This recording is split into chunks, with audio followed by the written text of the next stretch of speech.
Part 3. The ink beneath the roots. The vines around the well twisted, like they were waking up from a deep, angry sleep. Charlie backed away slowly. Scarlett grabbed his arm. Ellie whispered, "It's in the ground. It's in the ground. It's in the..." Dr. Al-Rashid knelt by the book, which now lay open again. But the pages weren't paper anymore.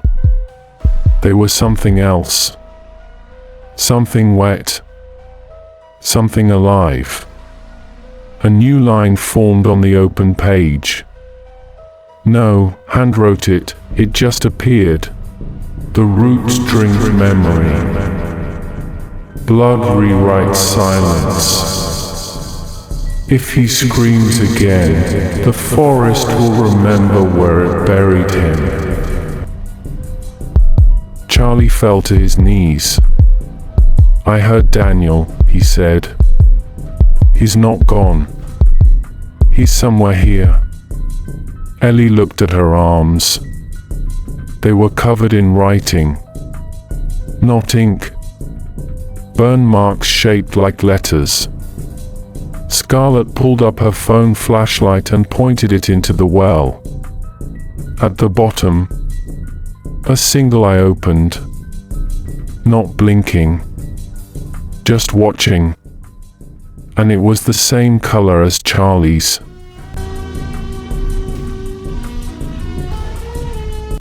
Daniel's mouth.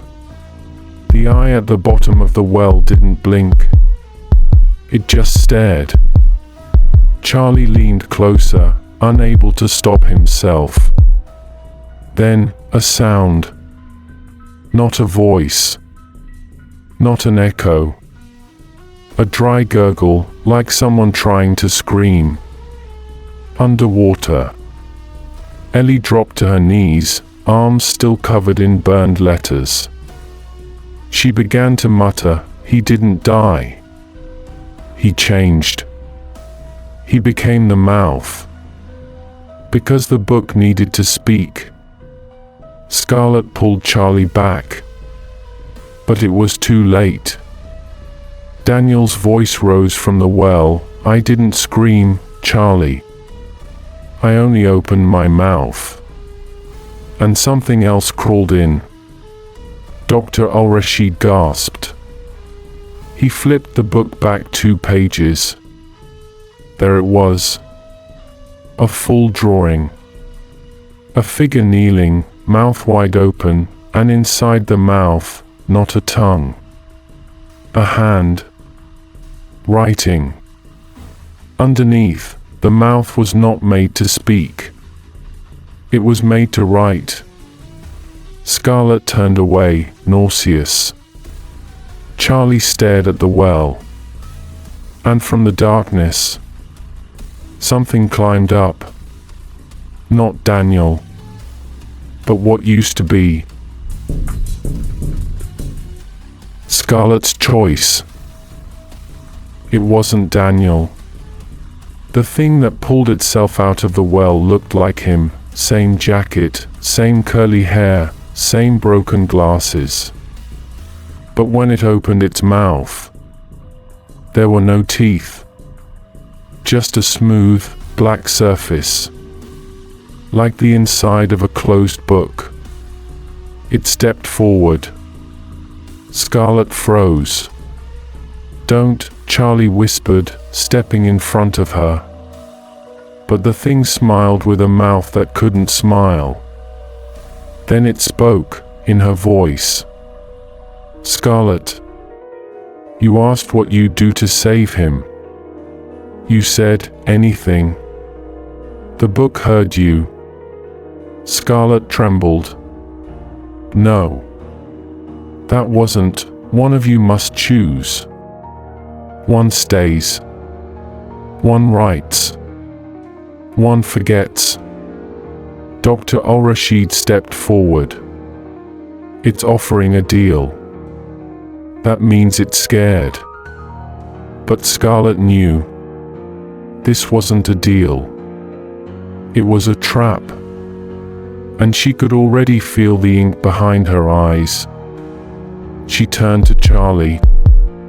"I'll do it," she said quietly. Charlie's eyes widened. "No, Scarlet, you don't know what it wants." She smiled sadly. "I don't have to know. I just have to say yes before someone else does." And as soon as the words left her lips, the forest went still. The book closed, and Scarlet collapsed.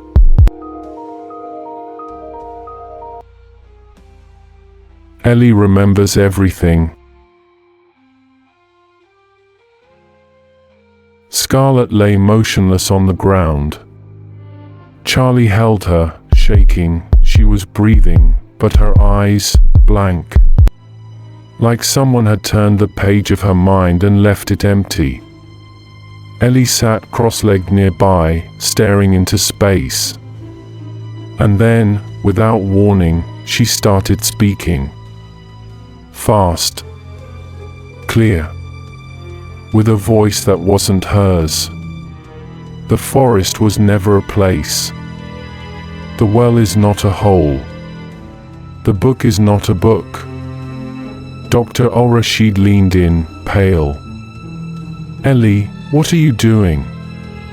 "I remember everything. Lives that weren't mine. Screams I never heard. Pages I never turned." She looked at Charlie. "You wrote the first version. A long time ago. That's why it came back to you." Charlie's voice cracked. "What do you mean?" Ellie blinked slowly. "You were Charles Everett in 1738. And you opened it. And it never closed." The book began to hum. Not a sound, but a frequency. A pull. Charlie stood, shaking. "That means, all this, what's happening to us, it's my fault." Ellie nodded. "Not your fault. Your memory." The trees around them shifted. Dr. Al-Rashid pointed to the sky. "The fog is circling in. We need to get out, now." But Ellie didn't move. She looked at Scarlet, and then at Charlie. And then whispered, almost like a lullaby, she chose to forget. But the book never forgets. And now, it wants you to write the ending.